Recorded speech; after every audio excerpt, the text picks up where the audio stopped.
봐. 어느 사람한테 안 자고 있었어. 자, 네가 못 자게 한 거지. 누우세요. 조용히 하고요. 푸른 사자 와니니. 와니니. 1. 해뜰 무렵. 때문에. 바람이 불어오자 마른 풀잎들이 우수수 소리를 내며 일제히 돌아누웠다. 와니니 여자지? 풀숲의 그림자들이 조심스럽게 몸을 일으켰다. 이때를 기다렸다. 한참을 숨죽이고 엎드려 바람의 방향이 바뀌기를 기다려왔다. 드디어 그때가 왔다. 7마리 암사자들은 반달 모양으로 대열을 이루고 조용히 움직이기 시작했다. 오늘의 사냥감은 버펄로. 버펄로는 암사자보다 덩치가 훨씬 큰데다 성미도 사납다. 큰 뿔도 사자 이빨 못지않게 날카롭다. 잘못 건드렸다가는 오히려 사자 쪽이 당하고 만다. 만만치 않은 사냥감이다. 사자들은 신중하게 움직였다. 작전은 평소와 다름없었다. 공격조는 풀숲에 몸을 숨기며 사냥감에 몰래 접근하고, 매복조는 사냥감이 도망쳐올 길목에 가서 미리 숨어 있는다. 그러다 공격조가 갑자기 풀숲에서 뛰쳐나가면 사냥감은 놀라서 허겁지겁 도망친다. 그 틈에 매복조가 뒤처진 사냥감을 기습하는 것이다. 그것이 암사자의 사냥법이다. 버펄로는 어려운 상대지만 해볼 만한 싸움이다. 우두머리 마디바와 여동생 다다, 그리고 그들의 딸인 랄라, 우야마, 마쉬, 하디씨, 바하티까지. 와니니는 왜 안 나와? 몰라? 와니니는 그 딸의 딸이니까. 딸이야? 와니니는 안 손녀인가봐, 손녀. 능숙한 사냥꾼이 무려 7마리나 된다. 치밀한 작전과 풍부한 경험, 무엇보다 배고픈 자식들이 있었다. 2살이 되어가는 큰 아이들부터 태어난 지 몇 개월 되지 않은 젖먹이들까지 11마리의 어린 사자들이 가까운 바위 언덕에 숨어 있었다. 어린 사자들은 숨죽인 채 사냥을 지켜보았다. 누가 뭐라는 것도 아닌데 알아서 조용히 있었다. 엄마들이 곁에 없으면 저절로 긴장하게 마련이었다. 더구나 마디바의 영토박, 그러니까 남의 땅에서 몰래 사냥하는 상황이었다. 휴. 와니니는 참았던 숨을 가만히 토해내며 먼 하늘로 눈을 돌렸다. 와니니? 응, 와니니가. 목이 뻣뻣하게 굳어버린 것 같았다. 사냥터에서는 시간이 너무 느리게 흘렀다. 이제 겨우 1살, 사냥은 아직 엄마들의 일일 뿐이다. 와니니는 사냥보다 세상 구경에 마음이 끌렸다. 눈에 보이는 모든 것들이 신기했다. 이렇게 큰 강이 있는 초원까지 나와본 것은 난생 처음이었다. 폭이 넓고 물이 깊은 강이 초원을 가로지르고 있었다. 그런 강이 4개나 흐르고 있어서 4개의 강이 있는 초원이라고 불리는 곳이었다. 황토빛 물결이 넘실거리는 강을 따라 여러 가지 아카시아 나무들이 무성한 숲을 이루었고 지평선까지 푸른 풀밭이 펼쳐져 있었다. 건기에도 강물이 마르지 않아 언제나 풀이 무성하게 자라는 초원이었다. 건기가 뭔지 아는 사람? 뭐? 비구름이 오지 않는 게. 맞아. 이때 건자가 무슨 건자냐면, 그러니까 아이씨, 알았어. 건조하다 할 때 건자야. 당연히 알지. 그럼 건기의 반대말은 뭐게? 우기. 아이씨. 우기는 어떤 시기인데? 비가 오는 계절. 아이씨. 장마. 맞아, 장마철이야. 장마철 사자한테 좋은 시간. 윤주가 저기 뭐야 한자를 많이 알아서 사회시간이 즐거운가? 근데 아직 한자가 아니야. 한자 언어가 한자가 들어간 언어거든. 건기에도 강물이 마르지 않아 언제나 풀이 무성하게 자라는 초원이었다. 풀을 뜯는 동물들의 발길도 끊이지 않았다. 뿌! 코끼리들이 나팔을 불듯 울며 숲을 지나 강가로 갔다. 기린들은 아카시아 잎을 뜯으며 한창 식사 중이었다. 그러다 2마리의 수기린이 목을 부닥치며 싸우기 시작했지만 아무도 관심을 두지 않았다. 수기린이? 수컷 기린이. 응. 본래 기린의 싸움이란 그다지 재미난 구경거리가 못 된다. 공중거리는 걸음걸이처럼 싸우는 품새도 어설프기 짝이었다. 숲에서 이어지는 언덕에는 어딘가 부자연스러운 돌더미가 우뚝 솟아 있었다. 그것은 인간들이 만든 건물로 야생동물 보호구역 한가운데 자리 잡은 고급 리조트였다. 인간들은 리조트에 머물면서 자동차를 타고 초원을 둘러보는 사파리 관광을 즐기곤 했다. 동물들? 어? 동물들? 동물들 관광하는 거야. 아빠도 가봤어. 아빠는 세렝게티 가봤어. 거기도 세렝게티야. 여기도? 그럴걸? 오. 세렝게티 아닌가? 세렝게티 여기는 거기 뒤에 어린 말인가 어디? 울타리 안에다가 동물들을 가둬놓고 구경하는 게 아니라 저 그냥 초원을 돌아다니고 맞아. 하잖아 이런 걸. 무장이 된 철망으로 이렇게 다 이렇게 사파리. 둘러싸인 그런 저기- 차를 타고 가는 거야. 아니면 사자가 위에 올라타고 그러는 거. 맞아, 그럴 수 있어. 타봤잖아 에버랜드에서. 맞아. 타봤지. 그런 거랑 다르지. 그런 거야. 훨씬 덜 넓고. 그치. 여기 차는 똑같기보다 이거 나. 리조트 옆에는 소박한 여행객들을 위한 야영지도 있었다. 입구에 걸린 낡은 현수막이 여행객들을 반겼다. 카리부니, 카티카, 울림 웬구와 세렝겟. 세렝게티네. 리조트에서 초원으로 가봤던 뻗은 데야? 아빠 가봤어 여기. 사자도 봤어 아빠. 많이 받을지도. 리조트에서 초원으로 뻗은 황토길에 사파리 관광용 자동차들이 줄지어 서 있었다. 관광객들은 카메라를 창밖으로 내민 채 사자와 버펄로의 대결을 숨지겨 지켜보았다. 와니니는 인간의 영토를 향해 코를 벌름거렸다. 언덕 위의 돌더미도 그렇고 길가의 자동차도 그렇고 인간이란 수상쩍은 동물이었다. 도무지 뜻을 알 수 없는 행동을 일삼고 초원 어디에도 없는 냄새를 풍겼다. 워워워워워. 버팔로들의 울음소리가 힘차게 울려 퍼졌다. 왜?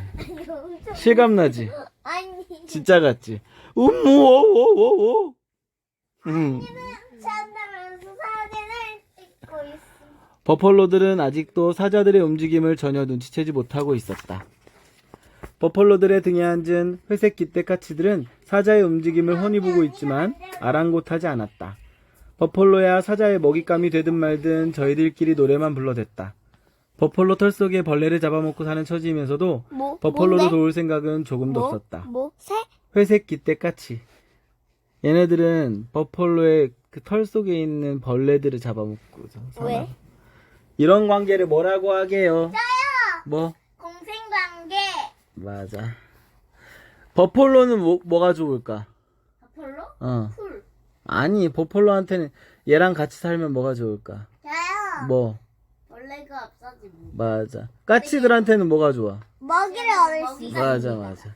그걸 서로, 하늘에서 움직이다. 이걸 윈윈이라고 해, 윈윈. 요즘 말로. 서로 승리하는 거야. 윈윈. 저희들이야 훌훌 날아가 버리면 그만이라는 시기였다. 새들은 본디 그다지 믿을 만한 친구가 못 된다. 암사자들은 은밀하게 접근하고 있었다. 맞바람에 냄새를 감추고 풀숲에 몸을 숨긴 채 조용히 그러면서도 빠르게 움직였다. 아니, 이렇게 읽으면 안 되네. 맞바람에 냄새를 감추고 풀숲에 몸을 숨긴 채 조용히 그러면서도 빠르게 움직였다. 마침내 버펄로들이 풀을 우적거리는 소리까지 들릴 만큼 가까워졌다. 그앙! 공격조의 선두 우야마가 큰 소리로 포효하며 풀숲에서 뛰어올랐다. 공격조 사자들이 일제히 버펄로에게 덤벼들었다. 뜻밖의 공격에 버펄로들은 몹시 당황했다. 무슨 일이 벌어졌는지 알아볼 겨를도 없었다. 흙먼지가 부옇게 피어올라 시야를 가렸고 저마다 울어대는 소리가 사방으로 울려 퍼졌다. 우워워! 대장 버펄로의 우렁찬 울음소리가 무리를 불러 모았다. 버펄로들은 대장의 목소리만을 쫓아 무턱대고 뛰기 시작했다. 사냥꾼들이 기다리던 때였다. 공격조 사자들은 서서히 속도를 늦추었다. 마치 버펄로들이 사자를 따돌린 것처럼 보였다. 버펄로들은 긴 대열을 이루며 사자들로부터 점점 멀어졌다. 이제 매복조가 나설 차례였다. 풀숲에 숨어있던 매복조가 조용히 몸을 일으켰다. 버펄로 떼는 빠르게 멀어졌지만 무리에서 뒤처진 버펄로들이 있었다. 그중 가장 만만한 사냥감은 어미도 없이 혼자 도망치던 어린 버펄로였다. 으앙! 아니다. 으앙! 우두머리 마디바가 풀쩍 뛰어올라 어린 버펄로를 덮쳤다. 버펄로는 놀라서 허둥대다 그만 발을 헛디뎌 바닥에 나뒹굴었다. 마디바가 쓰러진 버펄로 위에 올라타 날카로운 송곳니를 목덜미에 박았다. 뭐? 어린 버펄로는 고통에 찬 비명을 질렀다. 랄라가 버펄로의 코를 물어 숨통을 막았다. 공격조 사자들까지 달려와 버펄로에게 덤벼들었다. 그제야 버펄로 무리가 상황을 파악했다. 대장 버펄로가 스커트를 이끌고 어린 버펄로를 구하려 되돌아왔다. 마디바는 어린 버펄로를 다른 사자들에게 맡기고 버펄로들 앞으로 나아갔다. 두 우두머리가 마주섰다. 몸집은 버펄로가 훨씬 컸다. 대장 버펄로쯤 되면 몸무게가 1톤이 넘는다. 그리고 날카로운 뿔에다 묵직한 발굽도 위력적이다. 암사자 한 마리쯤 단숨에 초원 끝까지 날려버릴 만하다. 그러나 마디바는 당당했다. 갈기 없이 미끈한 목덜미는 통나무처럼 굵고 늘씬한 근육질의 어깨는 탄탄했다. 꼬리는 곡선을 그리며 우뚝 서 있고 황금빛 눈동자는 태양처럼 빛났다. 오른쪽 귀끝이 조금 찢어지고 왼쪽 옆구리와 엉덩이에도 긴 흉터가 있었는데 흉터들은 마디바를 더욱 돋보이게 했다. 싸움을 두려워하지 않는 몸이었다. 대장 버펄로는 시끄럽게 투레질을 하고 뒷발로 흙을 차대면서도 쉽사리 공격하지 못했다. 마디바도 잇몸을 드러내고 위협할 뿐 섣불리 덤비지 않았다. 그러는 동안 어린 버펄로가 숨을 거두었다. 오 마이 갓. 아니 무슨 오마이갓이야. 잘 치열한 생존의 법칙이야. 그래도 슬프잖아. 아니야. 버퍼리가 너무 많아지면 아빠 들어와봐. 아빠 기울어지잖아. 뭐가 기울어져? 여기서 잡아먹히는 동물 엄청 많아. 하나도 안 무서워. 그래? 100번 넘게 읽었어. 야, 너 너무 잔인한 거 아니냐, 너? 치열한 생존의 법칙이야. 더 이상의 싸움은 없었다. 사자들은 충분히 먹을 만큼 사냥했다. 버펄로들은 살기 위한 사냥에 대해서 죄를 묻지 않았다. 그것이 초원의 법이다. 봐봐. 대장 버펄로가 소리 높여 울며 돌아섰다. 버펄로 무리는 새로운 하루를 맞이하는 노래를 길게 남기며 강가로 물러갔다. 사냥이 끝났다. 만찬을 기다리는 손님들이 꽤 많았다. 바위 언덕의 어린 사자들은 물론 저마다 생김새가 다른 동물들이 앞다투어 몰려들었다. 모처럼 버펄로 고기를 맛볼 생각에 다들 흥분한 채 주위를 맴돌았다. 암사자들이 먹여 살려야 할 식구가 한둘이 아니었다. 사자가 식사를 끝내면 하이에나에게 차례가 돌아가고 그 다음 주름얼굴 대머리 수리, 민머리 황새, 흰허리 독수리, 끝으로 해질 무렵에 개미떼가 다녀간 뒤에야 초원의 식탁이 깨끗이 비워질 것이다. 우두머리 마디바가 먼저 먹은 뒤 다른 사자들의 차례가 되었다. 젖먹이 사자들까지 한꺼번에 덤벼들었다. 엄마 사자들은 부지런히 아이들을 챙겨 먹였다. 먹기 좋게 고기를 잘라주기도 하고 부드러운 부위를 알려주기도 했다. 암사자들은 무리의 아이들을 함께 키운다. 누가 낳았는지 따지지 않고 같이 젖을 먹이고 같이 돌본다. 아이들의 입장에서는 무리의 암사자 모두가 엄마인 셈이다. 하지만 와니니는 고기 한 점 입에 대보지 못했다. 또래보다 덩치가 작고 힘도 약하다 보니 형제 자매들 사이를 비집고 들어갈 엄두가 나지 않았다. 젖먹이 동생들을 밀어낼 성미도 못 되었다. 그렇다고 엄마들에게 칭얼댈 수도 없었다. 어느덧 1살, 잡아다 준 먹이 정도는 스스로 챙겨 먹어야 할 때였다.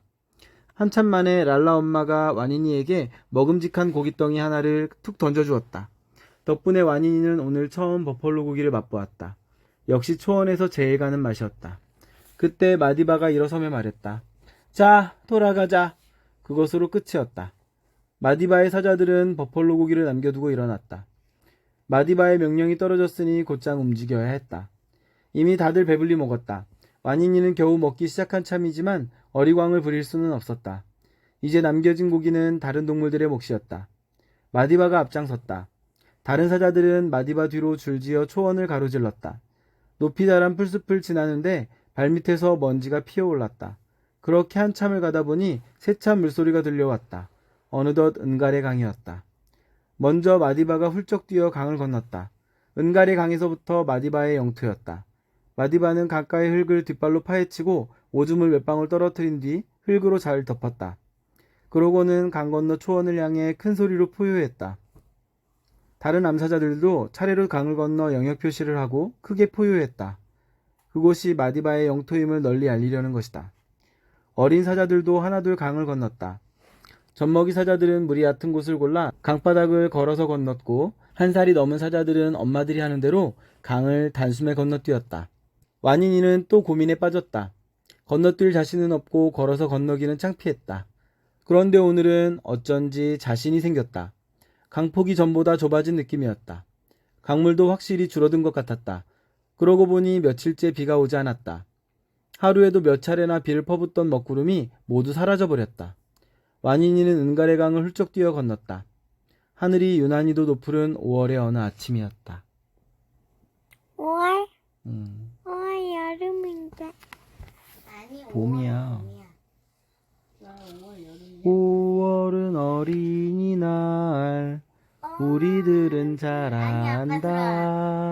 5월은 아, 맞다. 우리들은 자라안다. 5월은 어린이날 우리들 세상. 이 노래 알아? 응. 푸른 사자 와니 끝.